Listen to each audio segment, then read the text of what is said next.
The U.S. has threatened new sanctions on Venezuela if aid is not allowed to reach the civilians in the country. National Security Advisor to the United States, John Bolton, asked the military to help the civilians. Bolton said in a tweet that the military has the choice to embrace democracy and allow in humanitarian aid or face even more sanctions and isolation.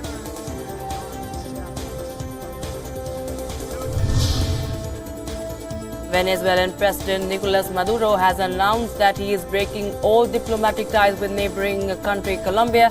This after as opposition leader Juan Guaido launched an effort to bring humanitarian aid into the country from the Colombian border city of Cúcuta. Maduro asked for the blessings of a mass of loyal supporters in Caracas. He then ordered Colombia's diplomats to go out of the country within the next 24 hours.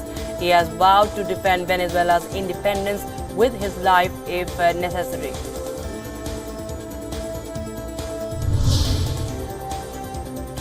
Trucks loaded with aid were set on fire at the Francisco de Paula Santander International Bridge. Plumes of dark smoke was sent into the air. This bridge is located at the Venezuela-Colombia border. The Venezuelan military had earlier used tear gas against volunteers unloading aid on the Francisco de Paula Bridge. 3 people were killed in the clashes at the border with Brazil.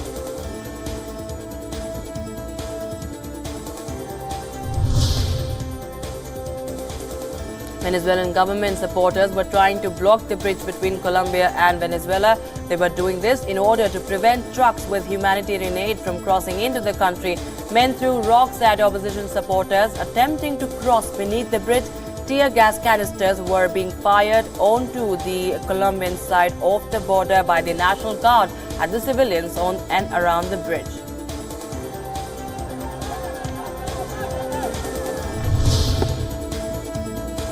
Venezuelan opposition leader Juan Guaido has condemned the violence at the border. He said that it is President Nicolas Maduro's responsibility to protect every Venezuelan. Guaido said that the forces were trying to stop something that was unstoppable, adding that a part of the aid had entered Venezuela already. Meanwhile, he also urged the military to join him in bringing in aid.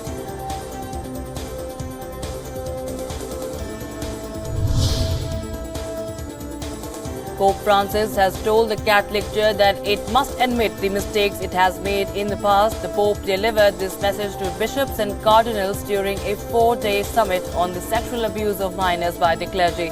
Francis had summoned 190 bishops and leaders of religious orders to attend the conference. The first 3 days of the meeting have focused on the responsibility of leaders in tending to worshippers.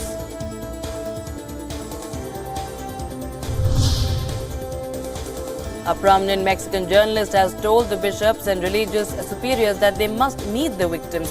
They must better face the abuse crime and learn how to communicate it. She also went on to ask the bishops to no longer play ostrich and bury their heads in the sand. Valentina Alazraqui is Vatican correspondent for Mexican media. She began covering the Vatican during the papacy of Pope Paul VI.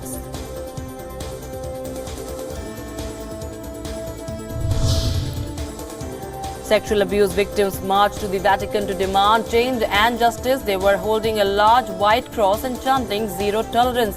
Activists strongly condemned Pope Church handling of the sexual abuse scandal.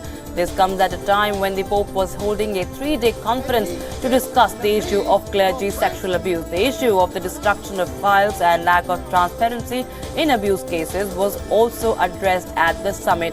Victims and activists then walked hand in hand towards St. Peter's Square.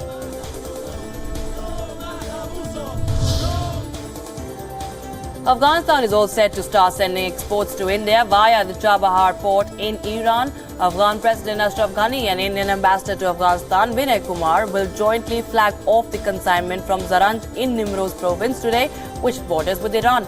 Afghanistan President Ghani's spokesman Harun Takunsari said that the first trade convoy will involve 23 trucks carrying 570 tons of goods.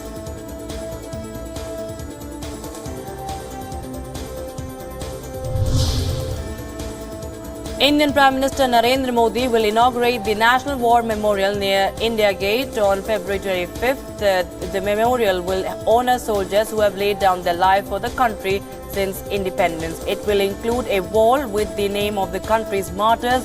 The Defence Minister, Chiefs of the Army, Navy and Air Force will be among the dignitaries present on the occasion.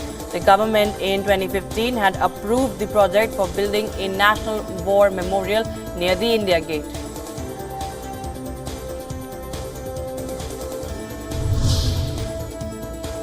Top defense officials took a tour of sections of the US-Mexico border. They were trying to see how the military could reinforce efforts to block drug smuggling and other illegal activities. This comes at a time when the Pentagon is mulling diverting billions of dollars for US President Donald Trump's border wall. Acting Defense Secretary Patrick Shanahan and the Joint Chiefs Chairman General Joseph Dunford got an up-close look at the US border patrol vehicles used for surveillance. The visit was meant to help them decide whether to approve such spending.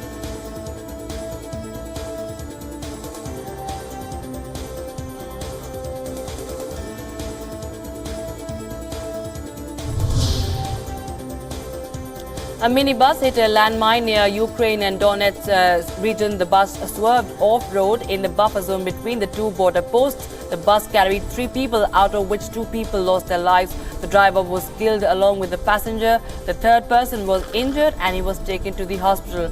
The incident took place when the passengers were returning to the rebel-controlled region after collecting their pensions.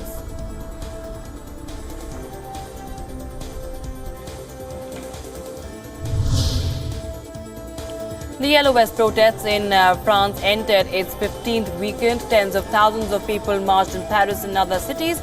Dozens were arrested. The Interior Ministry says that 46,600 people joined the demonstrations nationwide. Scuffles broke out and the police used tear gas to disperse the crowds near the Eiffel Tower. 2 people were injured. The movement has posed as the biggest challenge to Macron's authority since he came to office in May 2017.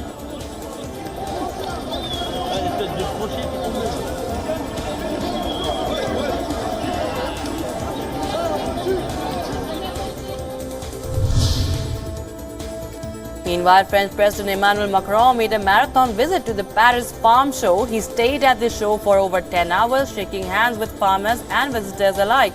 Macron opened the fair with a speech. He asked the European countries to club together to protect agriculture across the bloc. Farmers from across the country come to this annual fair to present their prize animals in competitions. Last year, nearly 700,000 people attended the event.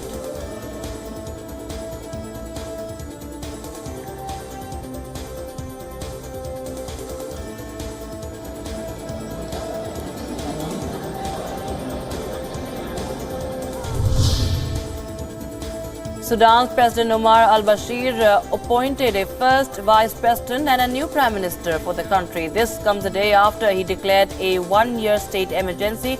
Muhammad Tahir Ayala, the governor of Gizira state, was appointed as the prime minister of Sudan. Defense Minister Awad Muhammad Ahmad bin Ibn Auf became first vice president while retaining his defense portfolio. Yesterday, Bashir set up a caretaker administration. He replaced all the state governors with military officials. This did not, however, stop the demonstrations by the civilians.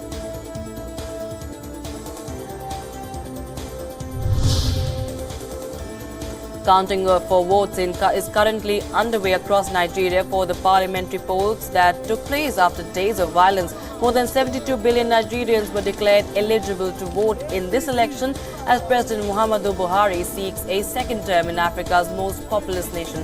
Both Buhari and his top challenger Atiku Abubakar have declared that they will win the election, which many observers see as too close to call.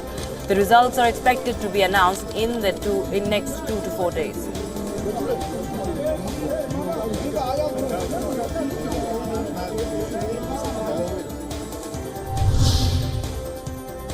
Gale force winds toppled trees, damaged cars and shattered windows at Croatian Adriatic coast. There were no reports of major injuries.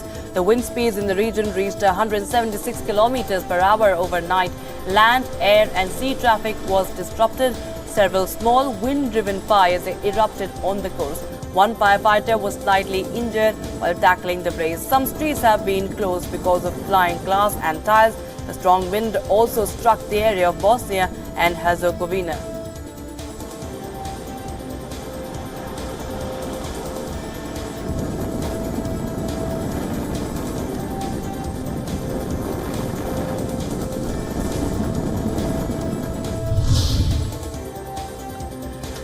Greece braved strong winds and freezing temperatures. Stranded migrants and refugees bore the brunt of rainfall and snow in camps around the country. The migrants set up fires to warm up. They walked in the mud and washed their dishes under rainfall as strong winds blew around their tents.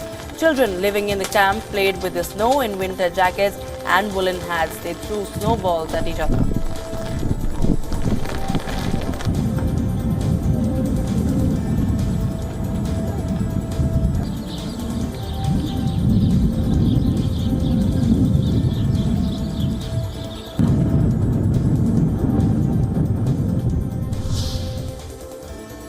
North Korean leader Kim Jong-un left for Hanoi by train on Saturday afternoon. North Korea state media confirmed that Kim is making an official goodwill visit to Vietnam. Remember, Kim is set to meet US President Donald Trump for a summit next week. Kim is being accompanied by senior North Korean officials including nuclear envoy Kim Yong-chol and Foreign Minister Ri Yong-ho, as well as his sister to Vietnam. The green and yellow train was spotted crossing into the Chinese border city of Dan Dong through a bridge on Saturday evening.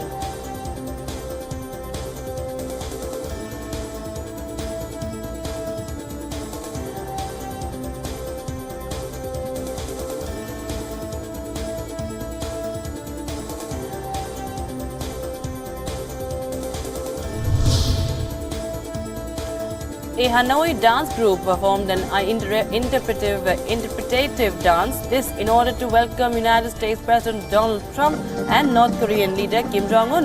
Now, this comes ahead of a summit that is set to be held in the northern Vietnamese city of Hanoi on the 27th and 28th of February.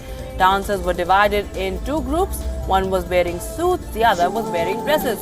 They were representing the two negotiating sides. The group is hoping for a positive outcome for the talks. The group has been practicing the dance for about 2 months.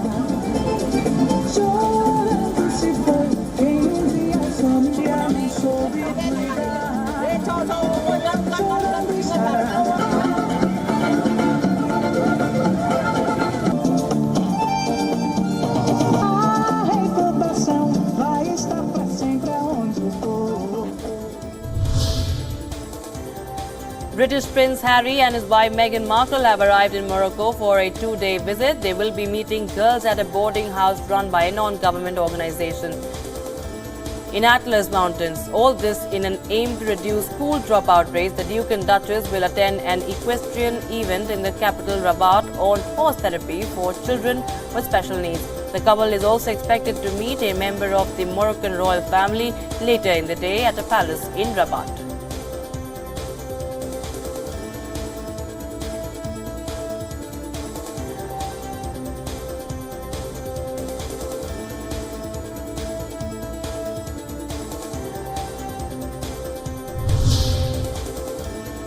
Russian Defense Ministry launched a traveling exhibition in Moscow. The ministry was displaying equipment and weapons that were captured in Syria. The train is set to crisscross the country in a mobile exhibition. It will run until the end of April this year. The display was aimed to offer a sense of what the army encounters in Syria. Earlier this month, Russian President Vladimir Putin met the leaders of Turkey and Iran in Sochi to discuss the situation in Syria.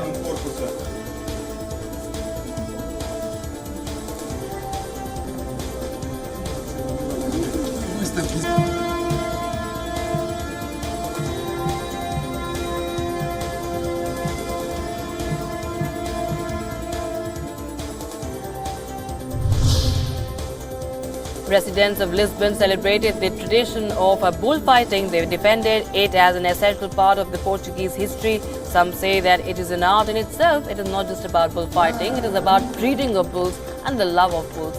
Women dressed as flamenco dancers could be seen and men sitting on horses as they were chased by bulls. Young children also learned and practiced with capes.